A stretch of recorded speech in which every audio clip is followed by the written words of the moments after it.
నమస్కారం. Welcome to my channel. ఈ వీడియోలో ఏపీ ఉద్యోగ పెన్షనర్లకు త్వరలో డీఏ, ఐఆర్ విడుదల. పూర్తి వివరాలు ఈ వీడియోలో తెలుసుకుందాము. వీడియోలోకెళ్ళే ముందు వీడియోకైతే ఒక లైక్ చేయండి. అలాగే కొత్తగా మన ఛానల్ చూస్తున్నవారు సబ్స్క్రైబ్ చేసుకున్నట్లయితే మన ఛానల్‌ని సబ్స్క్రైబ్ చేసుకోండి. దీని ద్వారా నేను చేసే లేటెస్ట్ వీడియోస్ అన్నీ మీ వరకు రీచ్ అవుతాయి. ఇక మనము వీడియోలోకైతే వెళ్ళిపోదాము. ఫ్రెండ్స్, ఇక విషయానికొచ్చినట్లయితే త్వరలో ఏపీ ఉద్యోగ ఉపాధ్యాయులకైతే తీపి కబురు అందబోతోంది. ముఖ్యంగా ఏళ్ల తరబడి పేరుకుపోయిన బకాయిలకు సంబంధించి ఉద్యోగులకు చెల్లించవలసిన డీఏ, ఐఆర్‌కు సంబంధించి అయితే త్వరలో శుభవార్త ప్రకటించేందుకు ప్రభుత్వం సిద్ధమవుతున్నట్లు తెలుస్తోంది. సో, మార్చి 7న కేంద్రం జనవరి 2024 డీఏని 4%గా 5 ప్రకటించింది. 5 నెలలైంది. ఇక జూలై డీఏ కూడా ప్రకటించాల్సి ఉంది. ఈ జనవరికి సంబంధించి డీఏ ఏపీ ఇంకా మంజూరు ప్రకటించలేదు. ఈ నేపథ్యంలో జనవరి నుంచి ఏపీకి 3.64% మంజూరు కావాలి.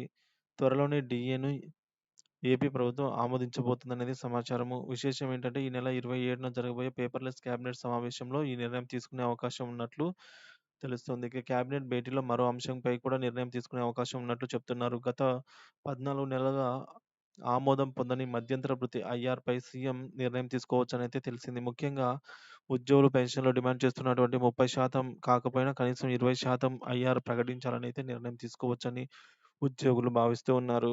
ఎంత శాతం ఇస్తే ఎంత పడుతుంది అనే దాని గురించి ఇప్పటికే ఆరా తీసినట్టు సమాచారము. అయితే ఈ నెల జరిగే ఉద్యోగుల సమావేశంలో ఐఆర్ అంశాన్ని ప్రకటించవచ్చనైతే భావిస్తూ ఉన్నారు.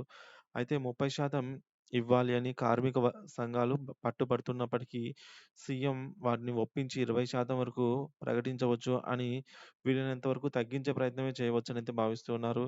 ఈ 2 అంశాలను ఈ నెల 27న జరగబోయే మంత్రివర్గ సమావేశంలో అక్టోబర్ 12వ తేదీ అంటే దసరా నుంచి అమలు చేయనట్టుగా అయితే భావిస్తున్నారు. కానీ ఐఆర్‌పై మాత్రం 15% నుంచి 20% మధ్య పర్సెంటేజ్‌ని ప్రకటించి ఉద్యోగులతో చర్చించి మార్చేసి కొంచెం పెంచే అవకాశంలో ఉన్నట్టు తెలుస్తోంది. ఈ నెల 27న జరగబోయే మంత్రివర్గ సమావేశంలో దీనిపై నిర్ణయం తీసుకుంటే ఖచ్చితంగా దసరా లోపైతే ఈ రెండిటిని దసరా కానుకగా అయితే ప్రకటించే అవకాశం ఉంది.